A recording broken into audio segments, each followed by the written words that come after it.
Bien-aimés frères et sœurs, nous vous saluons au nom de notre Seigneur Jésus-Christ. Nous ne doutons pas un seul instant que le Seigneur, dans sa grâce, est en train de vous visiter à travers cette émission de Que votre lumière luise.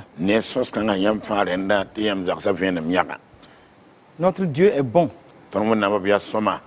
Son cœur est porté sur la famille. Il veut voir les familles dans une harmonie parfaite. Son cœur s'attriste toujours quand il voit des familles où rien ne va. Comme nous savons que la famille est une institution qui vient de Dieu lui-même,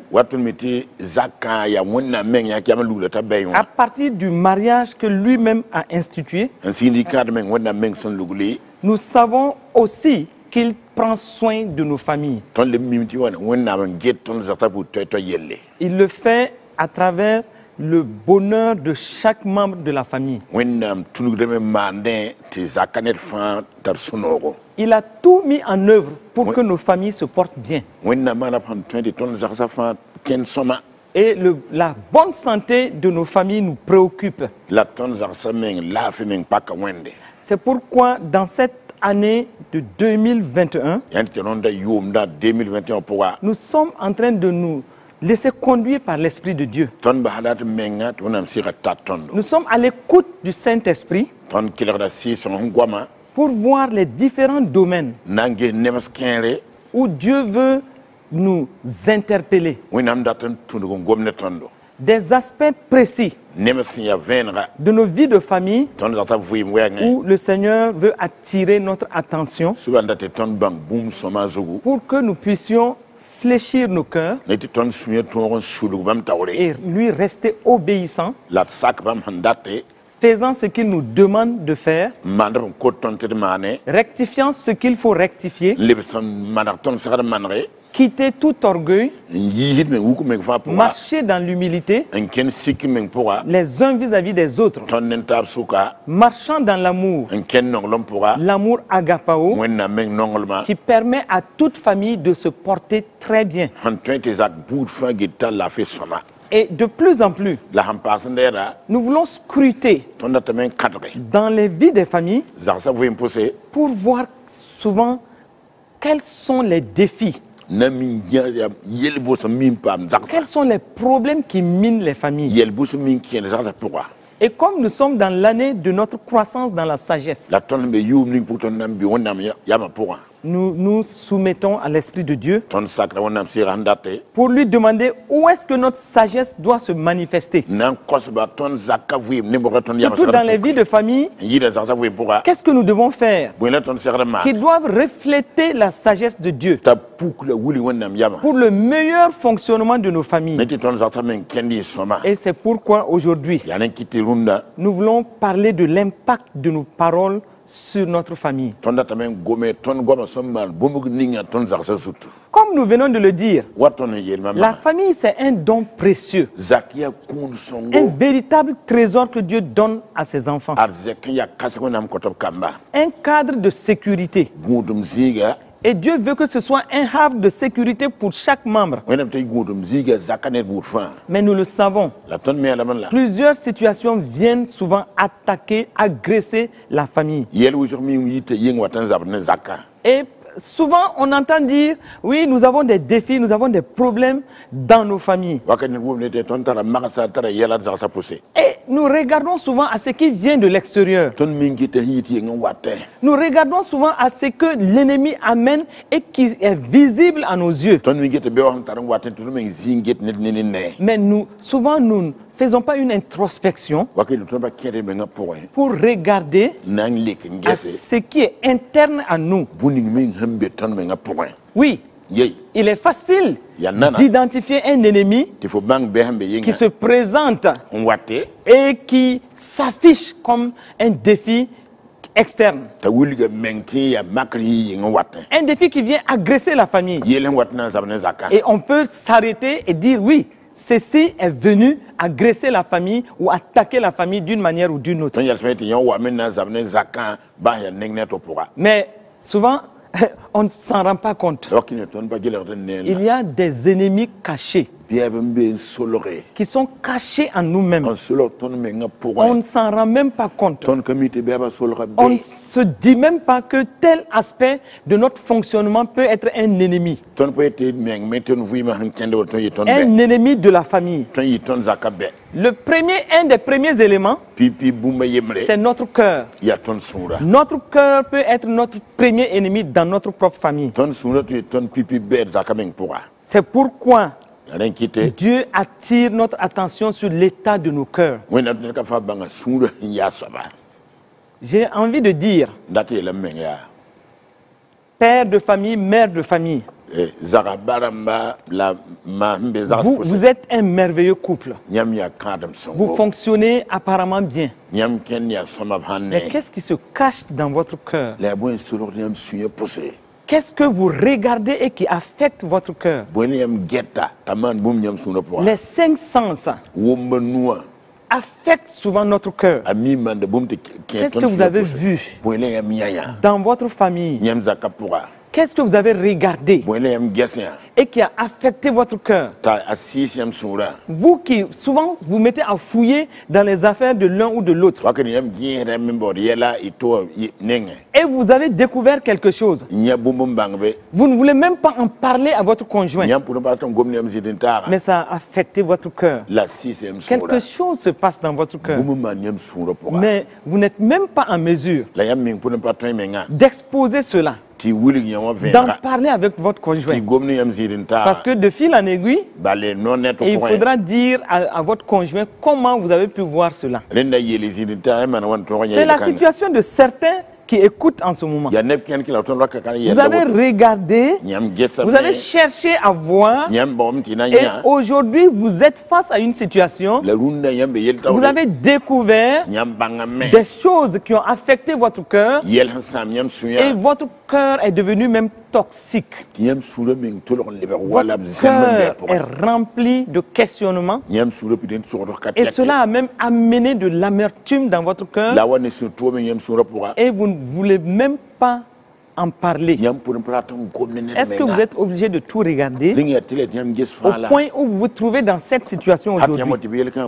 Les 5 sens, vous regardez, vous touchez. Est-ce que vous êtes obligé de tout entendre?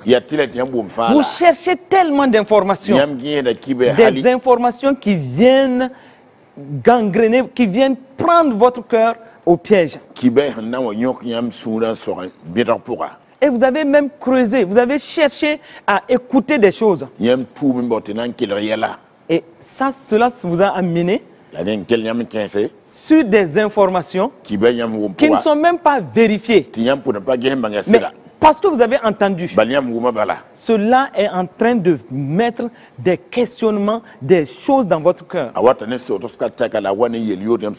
Est-ce que vous êtes obligé de chercher des informations à tout prix? Madame, souvent vous cherchez trop à écouter. Vous voulez des conseils de part et d'autre. Et en cherchant des conseils de part et d'autre, vous êtes arrivé aujourd'hui à ne plus faire confiance à votre mari. Vous écoutez un peu partout. Tout le monde ne peut pas être vos conseillers. Est-ce que vous êtes obligé d'écouter tout ce monde? Les 5 sens. Vous touchez à des choses. Vous regardez. Vous entendez. Et cela vient créer un problème à votre cœur. Et là, aujourd'hui, nous voulons regarder un premier ennemi dans le fonctionnement de certains couples. C'est le cœur. C'est pourquoi Dieu va nous dire, par la bouche du sage, garde ton cœur plus que toute autre chose, car de lui viennent les sources de la vie. Proverbe 4, 23 nous exhorte à garder notre cœur. Mais comment garder notre cœur? Ça en évitant de regarder trop au-delà de ce que nous devons regarder. C'est en évitant de prêter l'oreille à tout ce qui vient nous amener dans une situation qui bloque notre cœur. Et c'est pourquoi faisons attention. Notre cœur doit être préservé. Si nous voulons bien fonctionner avec notre conjoint, faisons attention à notre cœur. Qu'est-ce que notre cœur cache? Qu'est-ce qui se trouve dans notre cœur et qui fait que nous ne sommes plus dans une ligne de confiance à notre conjoint? Attention. Faisons attention pour que notre cœur soit bien conservé. Et ça, cela nous fait dire, évitons d'aller au-delà de ce que nous devons faire. Restons sereins. Évitons que nos 5 sens nous amènent sur des situations déplorables. Et plusieurs gardent des choses dans leur cœur qui ne leur font pas du bien. Donc votre cœur est rempli d'amertume. Et à partir de là, des choses commencent à se dessiner dans vos comportements. Rappelons-nous toujours que nous devons veiller à ce qui entre dans notre cœur via nos yeux, via nos oreilles et par des 5 sens de façon générale, parce que nous ne sommes pas obligés de tout écouter, nous ne sommes pas obligés de tout regarder, donc parce que tout ce qui a accès à notre cœur, cela a la possibilité de contrôler notre vie et de contrôler même nos foyers quand ce sont des choses qui se rapportent à la vie familiale. Nous avons donc le choix de décider de ce qui entre dans notre cœur. Nous avons le choix de voir qu'est-ce qui est bien pour nous et comment nous devons nous discipliner pour rester uniquement sur la parole de Dieu. Nous devons nous appliquer à la parole de Dieu. Méditer encore et encore la parole de Dieu. Faire en sorte que cette parole devienne une forteresse qui nous assure une vie conjugale harmonieuse. Et c'est pourquoi le sage va dire dans Proverbe 4 à partir du verset 20, il parle de la part de Dieu. Mon fils, ma fille, sois attentif à mes paroles. Prête l'oreille à mes discours. Qu'ils ne s'éloignent pas de tes yeux. Garde-les dans le fond de ton cœur. Car c'est la vie pour ceux qui les trouvent. C'est la santé pour tout leur corps. Et il termine cette portion en disant, au verset 23, garde ton cœur plus que toute autre chose, car de lui viennent les sources de la vie. Que Dieu nous donne de triompher et pour garder notre cœur. Que Dieu nous accorde simplement sa grâce de garder bien nos cœurs pour ne pas prêter nos cœurs à l'ennemi d'une façon ou d'une autre. Deuxième ennemi, ce sont nos pensées. Nous devons triompher. Parce que nos pensées, c'est un champ de bataille. Et beaucoup de choses peuvent venir s'installer dans nos pensées. Quand ça commence par le cœur, ça s'installe dans nos pensées. Ça anime nos pensées. L'ennemi a besoin de ce terrain-là. Du terrain de nos pensées, souvent pour détruire nos foyers. Et il faut faire attention. Les pensées doivent être des pensées juste devant Dieu. Parce que Satan ne peut pas agir sans passer justement par nos pensées, parce qu'il a un esprit. Il s'arrange pour que certaines choses rentrent dans nos cœurs. Quand le cœur accepte, on commence à se poser des questions et ça vient maintenant s'installer dans les pensées et les pensées vont se multiplier dans l'un ou l'autre sens et amenant ainsi notre âme dans un désarroi.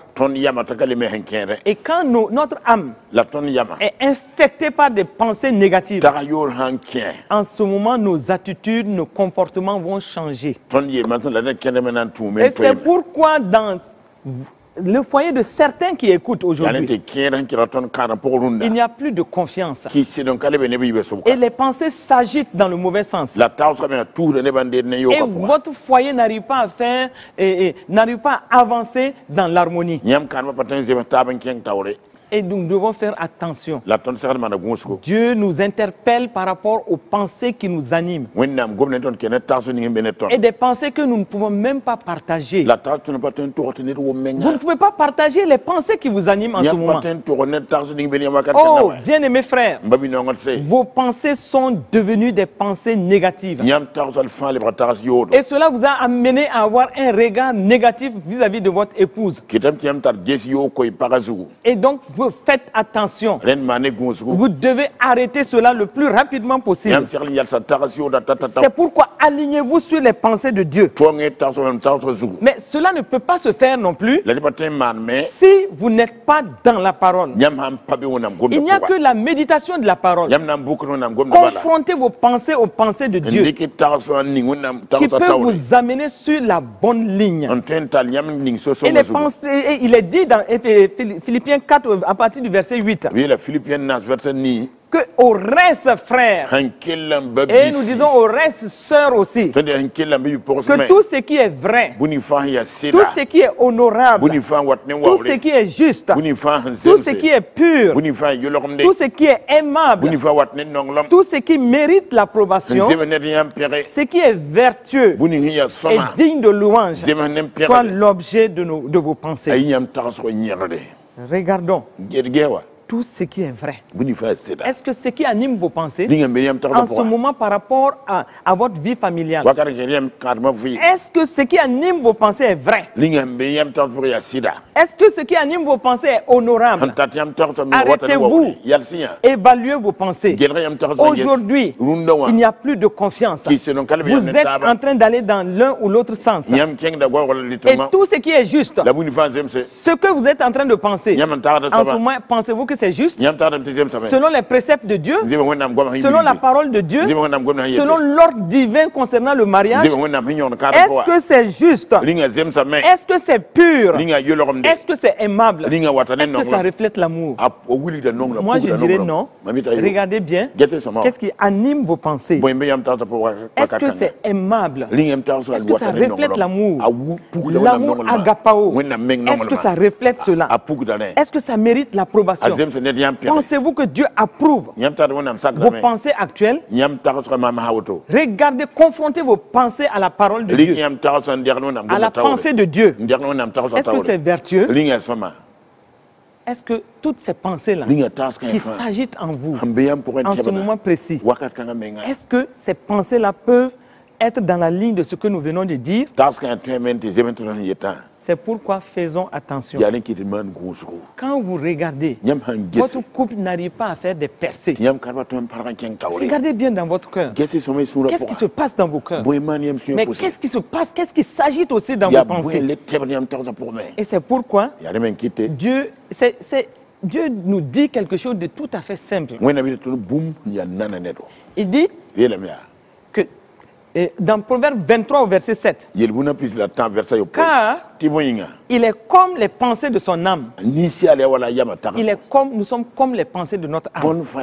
Donc toute situation reflète les pensées que nous entretenons par rapport à elle. Et c'est pourquoi, regardez bien, si votre couple n'arrive pas à faire des percées, si votre famille n'arrive pas à faire de grands bonds en avant, regardons qu'est-ce qui anime vos cœurs, qu'est-ce qui anime vos pensées. L'ennemi sait que s'il peut vous infiltrer et par vos pensées, il va influencer tout ce qui se passe dans votre maison. Et quand il arrive à cerner vos pensées, l'un et l'autre, il est capable en ce moment, comme Jean 10, 10 le dit, de pouvoir détruire, voler et égorger. Il va faire des destructions dans votre maison. Et Satan et sa horde de démons vont être en ce moment actifs pour détruire vos familles, pour détruire des domaines bien précis de votre famille. Il va amener des confusions dans vos pensées et il va faire en sorte qu'il n'y ait plus de confiance. Il va faire en sorte que les disputes se multiplient dans la maison. Il va faire en sorte que la joie, votre joie soit ôtée dans la maison. Il va même influencer votre système de pensée par rapport à la parole de Dieu. C'est ce qui s'est passé dans le livre de Genèse, où l'ennemi a suggéré à Adam, à Ève. Il a dit à Ève, Dieu a-t-il réellement dit? Mais en ce moment, ce qui se passe dans votre cœur et dans vos pensées, ça reflète ça. Vous êtes même en train de dire peut-être, Dieu a-t-il réellement dit par rapport à des domaines bien précis avec lesquels vous êtes en train de lutter? Vous refusez la vérité de la parole et vous n'arrivez pas à comprendre que vous n'arrivez pas à faire des percées. L'ennemi a besoin du terrain de vos pensées. Il a besoin du terrain de vos pensées pour détruire votre couple, pour détruire votre foyer. Et c'est pourquoi, comme vous n'ignorez pas ces desseins, vous devez l'arrêter, vous ressaisir, nettoyer, laver votre cœur, ne pas être orgueilleux. Soyez humble. Rejetez tout ce qui était emmagasiné dans votre cœur. Contre votre épouse, contre votre époux, contre même des enfants. Rejetez tout cela. Regardez. Confrontez vos pensées à ce que nous venons de dire. Juste, vrai, aimable. Cela doit être votre baromètre. Et quand vous allez vous aligner sur la pensée de Dieu, à travers sa parole, vous allez commencer à faire des percées. Refusez la ruse de l'ennemi. Il cherche simplement à désaxer votre système familial. Et en ce moment, revêtez-vous donc de l'armure de Dieu, comme il le dit dans Ephésiens 6, et résistez à Satan avec une foi ferme. Rejetez ses mauvaises pensées, rejetez tout ce qui était dans votre cœur, pardonnez-vous et reprenez une vie de foyer qui soit à la gloire de Dieu. Mais tout cela doit vous amener à vous attacher fermement à la vérité. La vérité de la parole de Dieu. Parce que cette parole de Dieu, elle est vivante, elle est efficace, elle est tranchante, elle apporte la paix, elle apporte la joie. Et vous allez voir que ça sera le bonheur. Vous allez voir que ça sera l'amour manifesté les uns vis-à-vis des autres dans la maison. Et l'Esprit de Dieu va se plaire à vous conduire, à vous diriger et à vous montrer des voies à suivre pour que votre vie familiale soit à la gloire de Dieu. Attachons-nous fortement à ce que Dieu nous dit dans sa parole. Notre bonheur en dépend. Notre bonheur dépend de ce qui se passe dans nos pensées, de ce qui se passe dans notre cœur. Continuons à faire en sorte que la parole de Dieu prenne place définitivement en nous. Sinon, on peut s'égarer. S'égarer et ne pas être des instruments de paix dans la maison.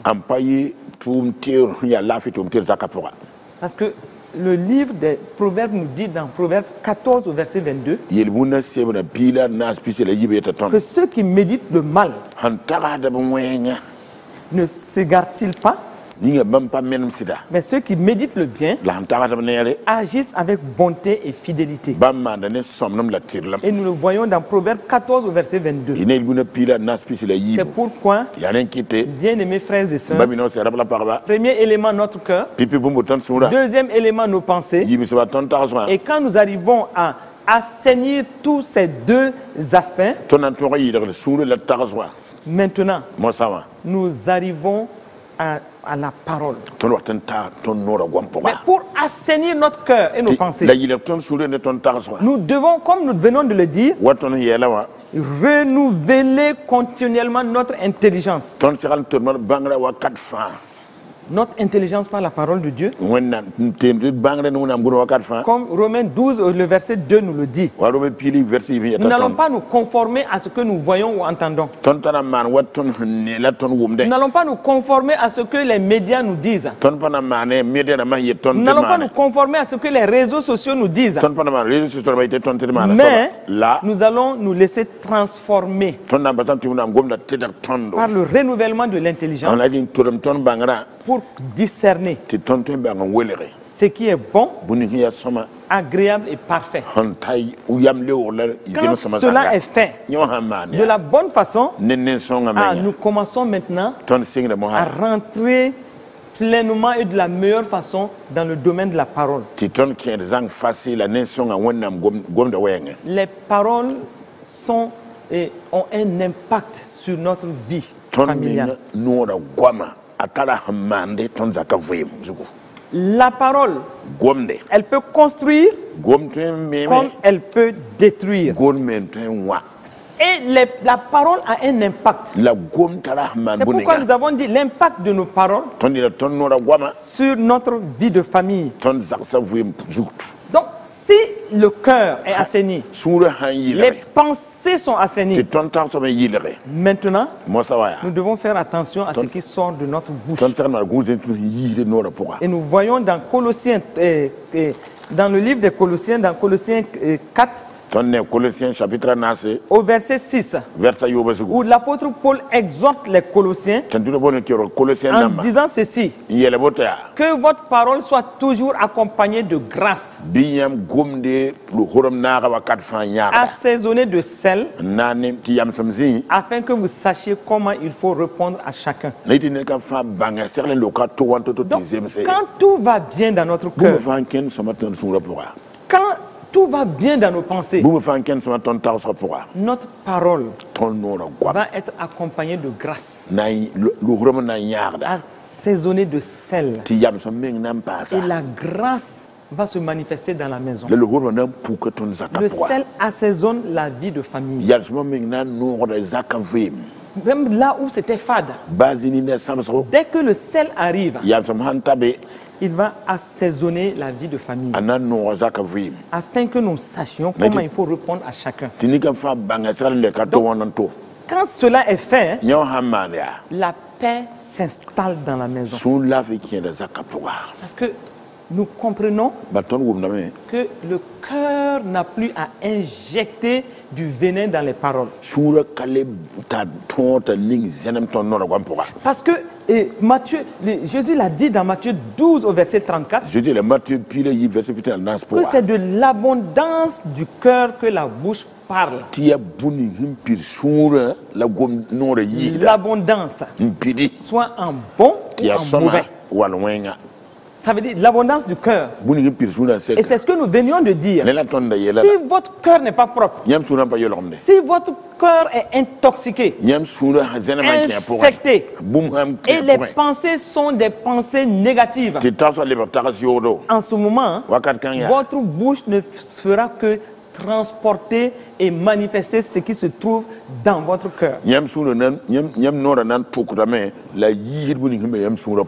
ce moment, notre langue va être comme un directeur commercial. Lui, il ne fera que dire ce qui se passe dans le cœur. Mais nous allons, comme nous avons dit, nous veillons sur nos cœurs, nous veillons sur nos pensées. Et maintenant, nous allons faire en sorte que de l'abondance de notre cœur, en bon bien entendu, notre bouche va donner des paroles de grâce, accompagnées d'assaisonnement, et nous serons dans la paix quand nous nous parlons les uns des autres. Parce que, bien aimé, ce que nous lançons comme parole affecte forcément notre environnement. Ce que nous disons régulièrement finit forcément par nous rattraper. Si tu ne fais que lancer des paroles négatives, le négatif va s'installer dans votre maison. L'atmosphère même va être négative.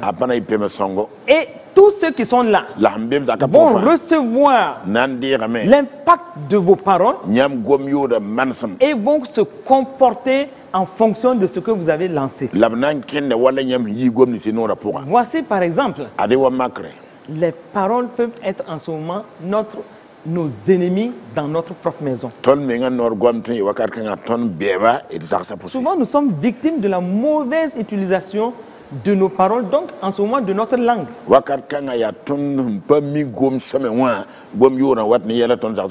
Et nous ne pouvons même pas imaginer que certaines choses viennent de là. C'est pourquoi cette femme qu'on appelait Madame Piment, quand elle parle, on va la chercher pour voir mais qui a pu sortir des choses comme ça de sa bouche. Quand elle parle, c'est comme des flèches qui viennent sur son conjoint. Et ce sont des choses qu'on doit éviter. Quand nous proférons de paroles négatives, l'impact sera négatif dans toute la maison. Quand nous disons aussi de bonnes choses, le bon commence à se refléter dans la maison. C'est pourquoi, monsieur et madame, faites attention, faisons attention à ce que nous disons. Parce que nous pouvons être victimes de la mauvaise utilisation de notre langue, ou victorieux par la bonne utilisation de notre langue. Tout dépend de nous. Et c'est pourquoi l'apôtre Pierre va nous dire, dans 1 Pierre 3 au verset 10, il dit si quelqu'un en effet veut aimer la vie et voir des jours heureux, qu'il préserve sa langue du mal. Voici une forte exhortation. Et ses lèvres des paroles trompeuses. Préservons nos langues. Évitons de sortir des paroles qui nous prennent au piège. Et Pierre a bien dit, si quelqu'un en effet veut aimer la vie, et nous croyons qu'un homme et une femme, vous n'êtes pas en union pour décider de vous faire du mal. Non. Vous êtes ensemble pour la paix, le bonheur, et faire en sorte que votre modèle de couple glorifie le Seigneur. Donc vous devez vivre des jours heureux. Et Pierre dit, comment cela va se passer? Préservez vos langues du mal. Il y en a quand ils se mettent à proférer des paroles ici, on ne peut plus arrêter. Et c'est comme si ce sont des flèches qui viennent taillarder ceux qui sont autour de lui. Femmes, attention. Réfléchissons sur ce qui doit sortir de nos bouches. Parce que quand la parole sort, on ne peut plus la rattraper. Souvent après, chacun dit, bon, je demande pardon. Mais vous avez eu le temps de blesser. Et la blessure peut traîner dans les cœurs. Une femme expliquait une situation où son mari lui avait mal parlé. Mais ça faisait presque 10 ans de cela. Mais quand elle en parlait, elle dit, ah oui, en tout cas j'ai pardonné. Hein. Mais quand elle parle de ça, avec des précisions, la façon dont l'homme lui a parlé, on sent qu'elle n'en est pas encore guérie. C'est pourquoi, homme, que votre bouche ne profère pas certaines paroles qui vont rester dans le cœur de votre épouse. Parce que les femmes, par leur constitution, par ce qu'elles sont, facilement gardent des choses dans leur cœur et peuvent ressortir cela. Et c'est pourquoi aussi nous, femmes, soyons de véritables enfants de Dieu. Quand nous disons que nous avons pardonné, demandons cette grâce-là au Seigneur, que nos cœurs soient vidés de tout mauvais souvenir. Donc Pierre dit, nous voulons voir des jours heureux, préservons nos langues du mal. Préservons nos langues. Donc, quand tu veux sortir quelque chose, réfléchis par deux fois. Quel effet je vais faire dans la vie de l'autre qui m'écoute?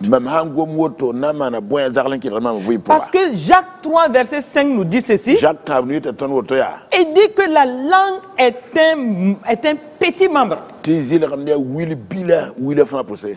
on n'en parle même pas, on ne s'en rend pas compte. Mais Jacques dit qu'elle se vante de grandes choses. Mais voici comme un petit feu peut embraser une grande forêt. Et le verset 6 nous dit, la langue aussi est un feu.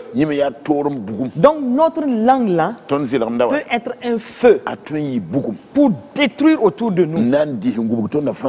Un feu qui peut enflammer toute la géhenne. Moi, je dirais qu'il peut enflammer toute la famille. Et le verset 8 nous dit, Jacques dit que mais, malheureusement, cette la langue-là, aucun homme ne peut la dompter. Aucun homme ne peut la dompter. Et c'est un mal qu'on ne peut réprimer. Elle est pleine d'un venin mortel. C'est pourquoi en tant qu'enfant de Dieu, nous devons vider, nous devons veiller à ce que notre langue soit toujours crucifiée. Parce que le verset 9 dit, c'est par la langue que nous bénissons. Bénissons le Seigneur notre Père. Mais c'est aussi par cette même langue-là que nous maudissons les hommes faits à l'image de Dieu. Et le verset 10 dit, de la même bouche sortent la bénédiction et la malédiction. Et Jacques ajoute, il ne faut pas, mes frères, qu'il en soit ainsi. C'est pourquoi, ma soeur, quand on te voit louer le Seigneur, oh, tu bénis le Seigneur de toutes tes forces et tu reconnais les bienfaits de l'Éternel. Tu bénis ton Dieu quand on t'entend prier. Oh, quelle merveilleuse sœur qui sait rendre grâce à Dieu, qui sait louer le Seigneur, qui sait bénir le Seigneur. Mais à la maison, femme querelleuse, femme querelleuse.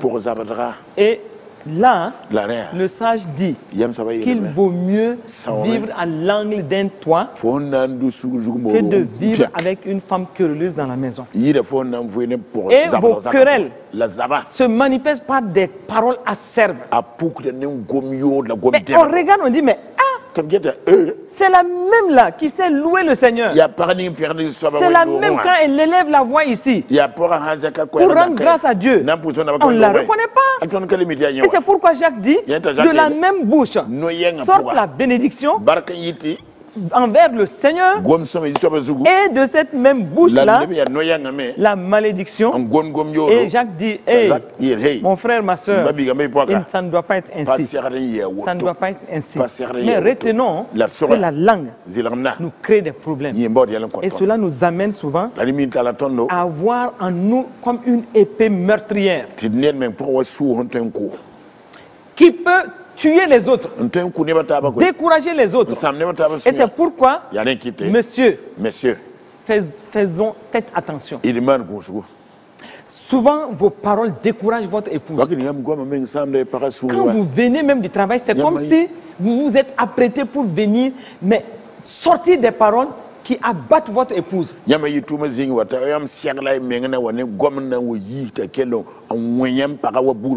Qu'il n'en soit pas ainsi. Et madame aussi. Attention. Quand vous sortez là, quand vous commencez à parler, vous croyez que vous faites bien avec votre époux. Mais quand vous vous adressez à votre servante, qui doit être une fille que vous adoptez, mais quand vous commencez à lui parler, ce sont des paroles atroces. Des paroles qui démontrent que cette fille-là, c'est comme si elle n'était même pas à l'image de Dieu. Et c'est pourquoi faisons attention. Nos langues peuvent être destructrices. Nos langues peuvent nous amener des problèmes. Et l'impact de nos paroles peut être négatif dans notre vie familiale. Faisons attention. La langue destructrice, qu'on le veuille ou non, nous-mêmes, nous allons vivre les conséquences. Et c'est pourquoi il faut toujours regarder. Faisons souvent un exercice pratique. Qu'est-ce qui se passe dans mon cœur? Parce que pour en arriver à ces paroles atroces-là, c'est d'abord dans nos cœurs. On doit s'arrêter par moment. Parce que ce qui se passe, c'est que plusieurs qui écoutent en ce moment, et vous vous rendez compte à des moments précis que votre façon de parler n'est pas bien. Vous n'êtes pas en train, vous ne faites pas un bon usage de votre langue. Vous vous rendez compte que votre parole est, souvent votre langue est meurtrière. Mais en même temps, vous avez un regret à certains moments. Vous regrettez d'avoir lancé des paroles acerbes. Et vous dites, oh Seigneur, pardonne-moi. Et souvent même vous vous précipitez pour dire, ah, pardonne-moi. Vous dites ça à votre époux. Vous dites ça à votre épouse. Parce que vous vous rendez compte que ce sont des paroles qui ne glorifient pas le Seigneur. Mais le lendemain, vous êtes encore en train de reprendre la même chose. Vous ne veillez pas sur votre bouche. Et alors que le sage nous dit, dans Proverbe 21 au verset 23, que celui qui veille sur sa bouche et sur sa langue, préserve son âme des angoisses. Ma soeur, veille sur ta bouche. Veille sur ta langue. Veille sur ton cœur. Garde ton cœur. Pour préserver ton âme des angoisses. Toi, tout le temps, tu dis, ah, oui, je sais que j'ai mal parlé, pardonne-moi. Et tu ne te rends même pas compte de l'impact de tes paroles dans toute la maison. Et tout le temps, tu recommences. Et c'est pourquoi nous devons faire toujours un exercice pratique. L'exercice pratique ici, c'est quoi? C'est de faire comme David. David, dans le psaume 139, au verset 23 et 24, David dit, sonne-moi, ô Seigneur. Sonne-moi, ô Dieu. Et connais mon cœur. Éprouve-moi. Et connais mes pensées. Regarde, si je suis sur une mauvaise voie, et conduis-moi sur la voie de l'éternité. Si Dieu effectivement sonne nos cœurs, comme David l'a demandé, si nous pouvons nous arrêter par moment pour dire à Dieu, sonne mon cœur. Oh, je regrette ma façon de parler. Ma façon de parler a un impact négatif sur ma maison. Si nous faisons ainsi, Dieu va nous aider. Il va nous aider pour que nos pensées soit éprouvé par lui. Mais comme aussi, on peut se rappeler que Jacques a dit dans Jacques 3, verset 8, que la langue, aucun homme ne peut la dompter, et que c'est un mal qu'on ne peut réprimer, et que même elle est pleine d'un venin mortel. Nous allons dire,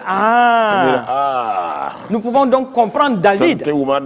Quand David nous dit, dans le psaume 141, au verset 3 et 4, il dit, Éternel, mets une garde à ma bouche. Et je crois que nous les femmes, nous devons nous arrêter souvent pour dire Éternel, mets une garde à ma bouche, veille sur la porte de mes lèvres. Puisque Jacques dit qu'aucun homme ne peut dompter sa langue. Donc en tant que femme, femme sage bien entendu, nous devons dire, oh Éternel, mets une garde à ma bouche, veille sur la porte de mes lèvres. Et le verset 4 dit, n'entraîne pas mon cœur à des choses mauvaises. Donc, David est conscient que tout part du cœur. Et cela entraîne les pensées dans le mauvais chemin. Et maintenant la bouche parle. La bouche ne fait que refléter ce qui est dans le cœur et dans les pensées. Et David dit dans le psaume 141 verset 4, n'entraîne pas mon cœur à des choses mauvaises, à des actions coupables avec les hommes qui font le mal, et que je ne prenne aucune part à leur festin. Et ce qui est intéressant dans une autre version, ce verset dit, Éternel, monte la garde. Monte la garde devant ma bouche. Monte la garde et aide-moi. Sinon, ma langue là va encore créer des problèmes. Ma bouche là va créer encore des problèmes. Et c'est pourquoi nous devons nous arrêter et regarder quel est l'impact de nos paroles dans nos maisons. Et notre prière doit être ceci. Homme comme femme, nous devons dire, comme il est écrit dans Ésaïe 50 au verset 4, le Seigneur l'Éternel m'a donné une langue exercée. Ô Seigneur, que ma langue soit exercée, que je sache soutenir par la parole celui qui est abattu. Il éveille chaque matin. Il éveille mon oreille pour que j'écoute comme écoutent les disciples. Oh Seigneur, éveille-moi chaque matin. Éveille mon oreille par la parole vivante pour que j'écoute comme écoutent les disciples. Et qu'à cause de cela, je puisse me soumettre à toi et que ma langue exercée puisse être utile pour de bonnes œuvres. Pour de bonnes œuvres.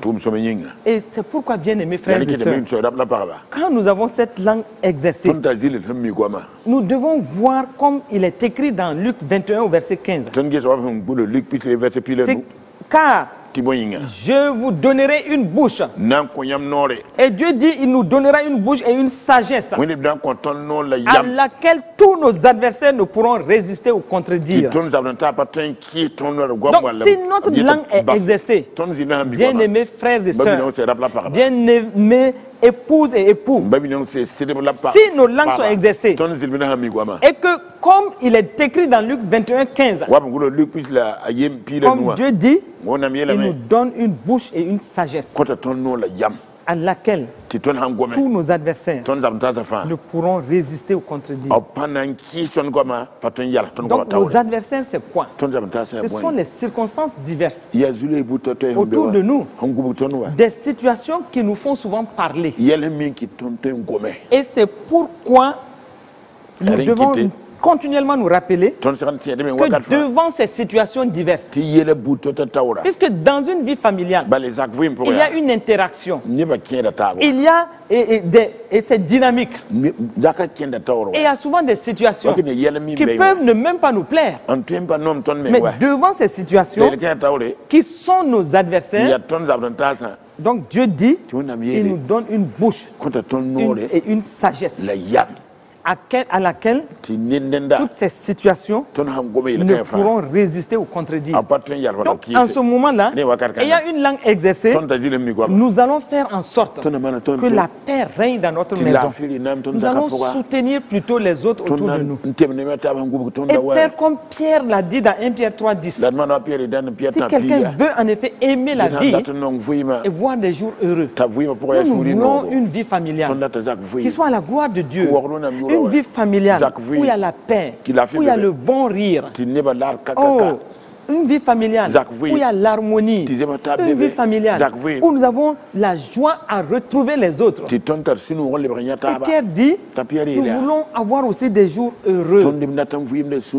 Nous voulons avoir vraiment des jours de paix dans ce havre de sécurité. Il dit, nous préservons notre langue et notre bouche ne va pas proférer des paroles trompeuses. Et c'est pourquoi vraiment, frères et sœurs, sachons clairement une chose.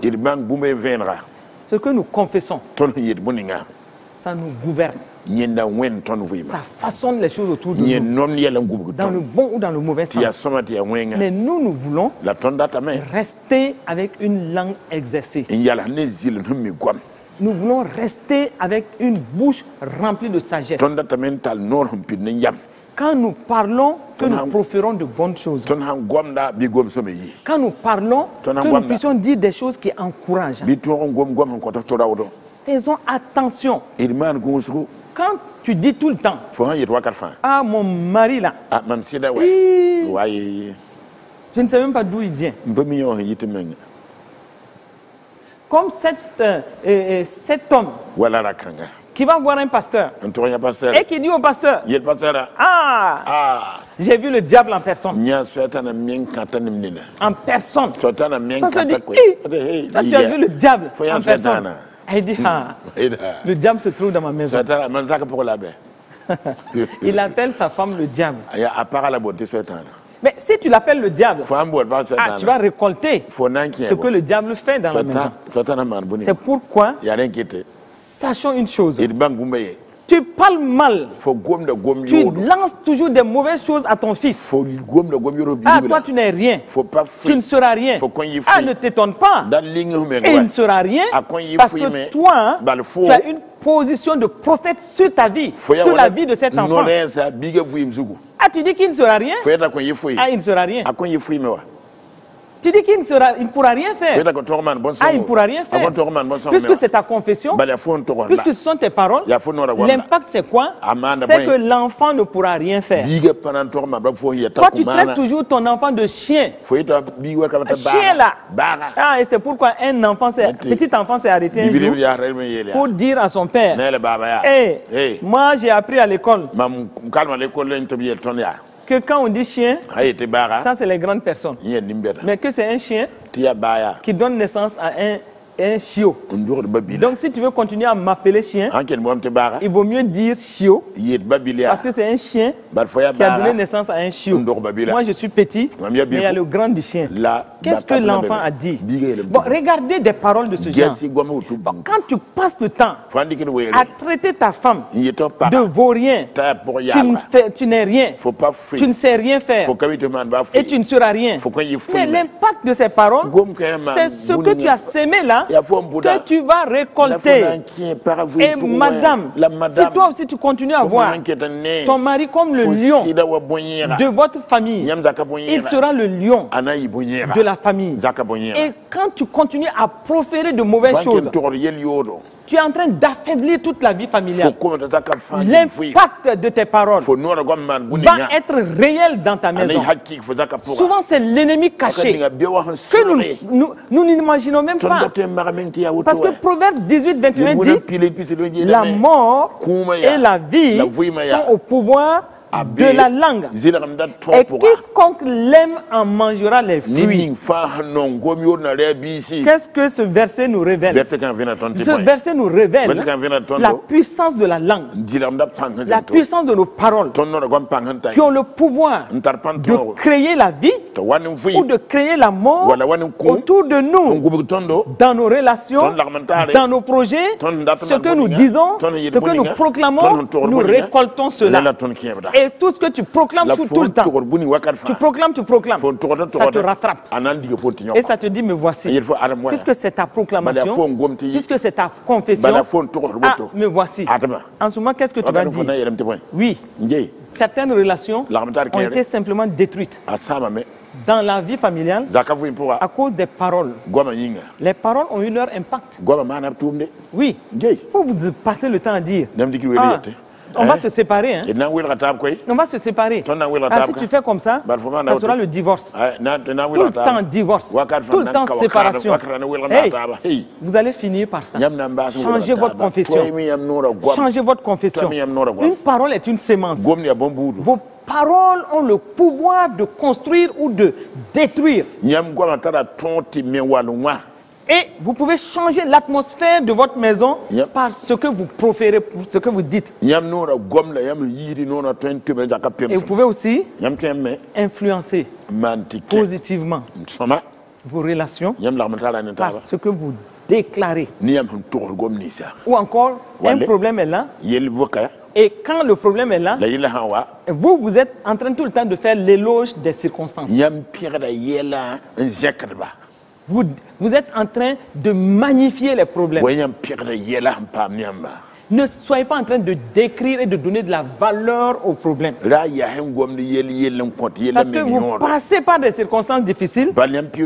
Ne soyez pas en train de faire l'éloge de ces situations. Regardez les situations en face. Et ayez une bouche qui va déclarer le contraire de ce que vous voyez. Soyez imitateurs de votre Père Céleste.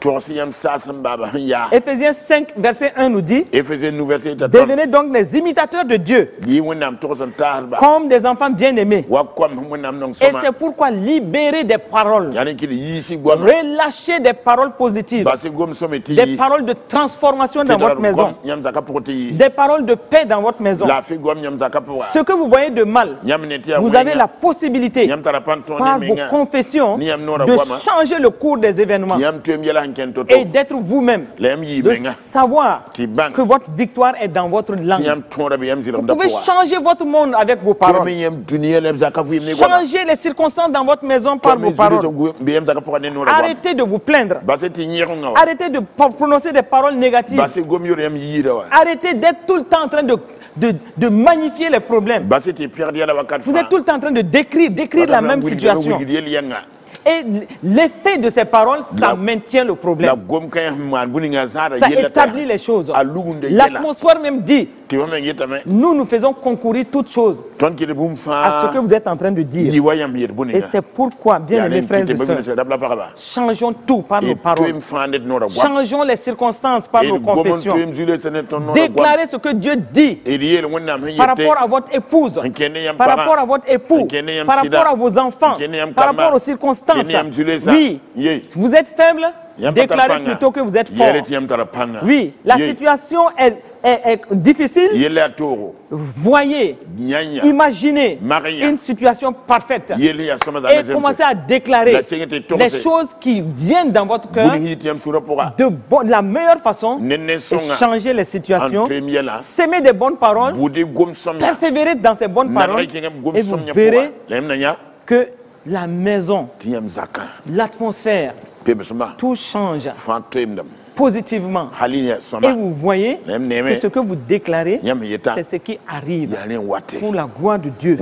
Et en ce moment, Dieu même est content parce que par vos confessions positives, vous amenez un impact positif dans votre maison et Jésus-Christ en ce moment est glorifié. Je prie simplement que votre lumière luise par de bonnes confessions, par de bonnes déclarations, par des paroles positives.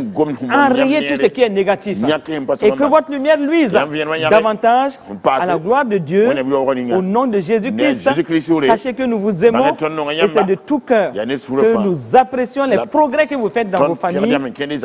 Et sachez que vous êtes en train de refléter les modèles merveilleux de famille qui glorifient Christ. Soyez bénis et à la semaine prochaine. Dieu voulant. Amen.